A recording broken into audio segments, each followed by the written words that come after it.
شريعة إسلامية. أيوة الواحد يتغطى وتقعد في البيت شنو أتغطى بتاع شنو أنا قاعد أتغطى لهم بقولوا بجانا تاني بسوق بيتك يا هو لما بقيت أحلق صلاة سميت نفسي عبد الحكم يعني اسم ذاته بيجي بيقولوا حكمة يقول له حكمة ما بنعرف في عبد الحكم أسمى واحد يقول له لا لا ما دايرين يعني بعد شوية أنا من بيجوا يشوفوني في التلفزيون الجرايد اتخلعوا ده اسم بتاع شنو اسم بتاع شارع أنا مسمي نفسي الاسم ده عشان الشارع وعشان الورشة.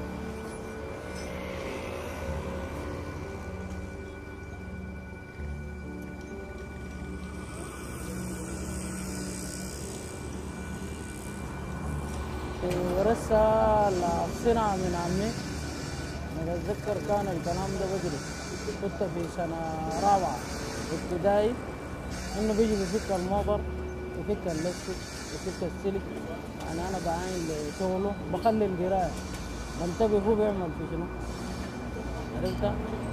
منها بقى بشاكلني يقول لي يا أخي ما تجي تعايني لي أنا شغال في الموتر عشان ما شنو عشان أقرأ قلت له لا لا أنا بقرأ وحتى بعد ذاك قلت له بحاول اشتغل قال لي ما في مشكله انت قال لي كان قريت نجحتي انا بعد ذاك قال لي ان شاء الله قال لي بعلمك الشغل فعلا الحمد لله اجتهدت نجحت خشيت المتوسطه من المتوسطه طوالي قمت قلت له انا ما بمشي العالي دار اتعلم المكنه يعني لقاني هويتها بقى يجرب فيني في حاجات معينه لقاني انا بفهم بقيت بفهم حبه حبه بفهم.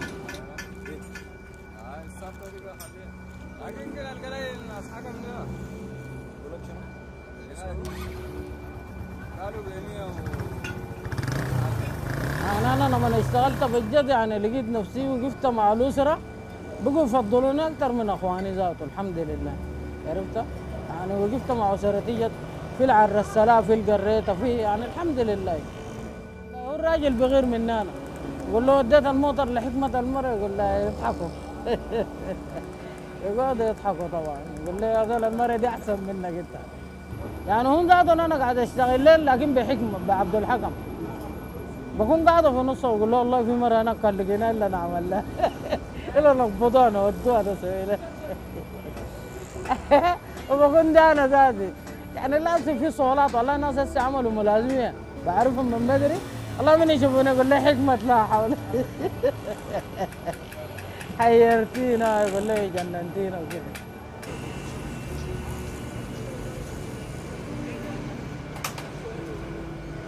والله كله سهل هم اكل عيش بس الواحد تكون عنده اصرار وعزيمه بس الواحد تكون 100% واثقه من نفسها انا ما عندها مشكله في الشهاده.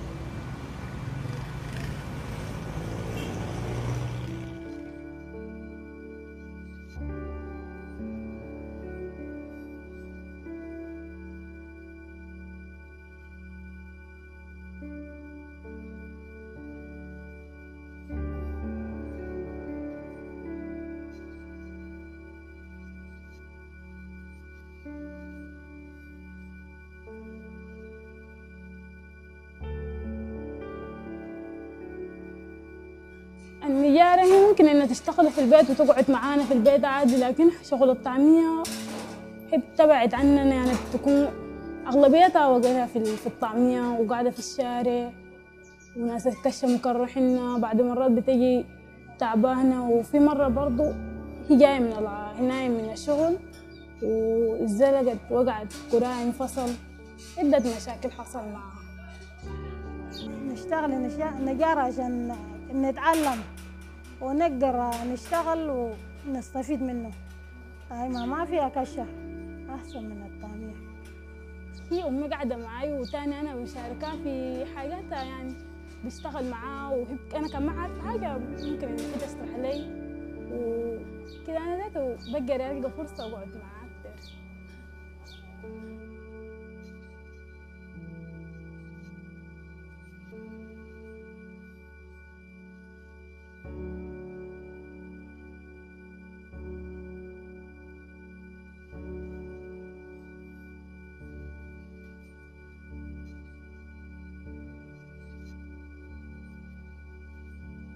احنا كلنا عارفين وعايشين الحاصل في البلد دي عشان كذا إنه المرأة لازم تجتهد يعني تشوف لها بدائل، لأنه زي ما بيقولوا المصدر الواحد بقى ما بيكفي. الفرق في الفهم بتاع المجتمع أول حاجة. الحكاية الموضوع ما من إنه المرأة ما بتقدر تشتغل، لكن إحنا تركيبتنا كده في السودان إنه بنرى إنه المرأة عندها حاجات معينة المفروض تكون بعيدة منها وكده. يعني المشكلة في الفهم أكثر من إنها مشكلة في المرأة ذاتها. الفهم إحنا بنغيره إنه أنا النسوان الشغالات معاي ديل دائما يتخرجوا وينتوا عملهم ويقولوا ده العمل بتاع المجموعة الكذا، وكلهم نسوان وعملوا العمل ده تدريجيا. يعني أنا ومعي 2 3 و4 كده حبة حبة بنأثر في المجتمع، زي ما المجتمع غير من حاجات كثيرة مع مرور الزمن إحنا ذاتنا بنقدر نغير في المجتمع.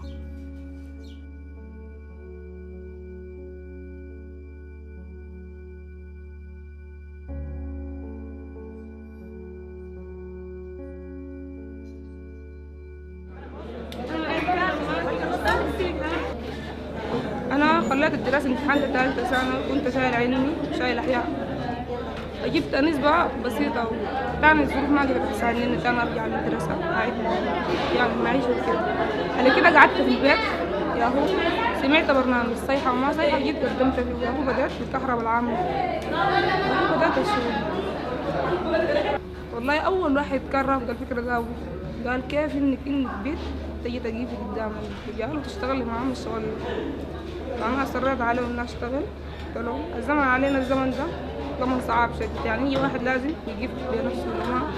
عشان كده قلت له أنا بمشي بشتغل بعدين بشوف الحاصل. قال لي أصلا حتجيبي شهادتك على عملي باهي، ما تتقدم لقدام. قال لي ده هو، قال لي سمعتي بيت وين مش هتتوصل طلع كهرباء في مكان كده. قلت والله حاصل، أبوي شغال مهندس زراعي وأنا شغالة شاي جنب البيت. أنا ما بحب شغل الشاي، لأنه بجد في ناس يعني في رجال بيجوا بيستهتروا بالواحد وبيستفزوا الواحد، عشان كده أنا رافضة فكرة الشاي، شغل الشاي نهائيا. زعلانة إني ما قدرت أكمل تعليمي،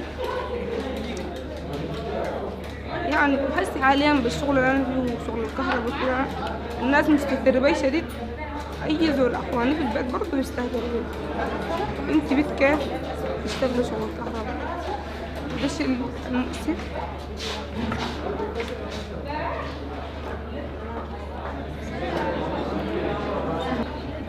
أنا أثبت له وجودي ده وأوصل له في البيت أصلا عشان هو اقتنع، أوصل له أي شيء بعدين ما أوصل له في البيت كده أنا هاخد فكرة إنه خلاص أنا بقيت أعرف أشتغل أي شيء إن شاء الله. كده هتقدم لقدام، أهم شيء الإصرار إنك تكون مصر على شيء.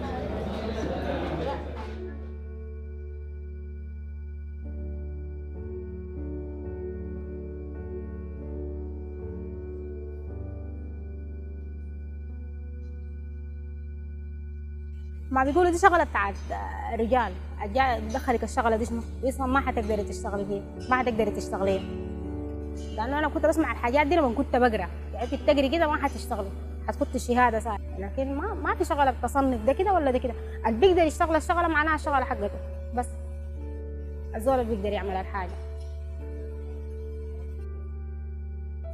بالنسبة كسر نمط عمل المرأة، بالنسبة للحاجة دي فعلا يعني الزول لما يشتغل في مجالات الناس بتعتبرها مثلا لجنس معين، لما تيجي تشتغل انت بتكسر الحاجة دي. يعني هسه في مجال التكييف والتبريد ما مشهورين البنات في مجال التكييف والتبريد، ومجال الميكانيكا الكهرباء دي مجالات معروفة انها ما حبت البنات، انما انت بيت تشتغل فيها معناها كسرت نمط للحاجة دي.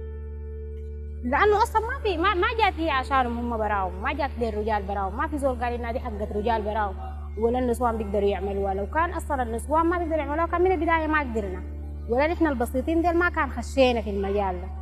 مع انه احنا بسيطين لكن خشينا وبيقدروا. عندي زميلاتي هسه في الورش برضه يعني قدروا يكسروا الحاجه دي، شغالين في الورش وميكانيكا وكهرباء كلهم خشوا المجال، معناه المجال مفتوح للجميع.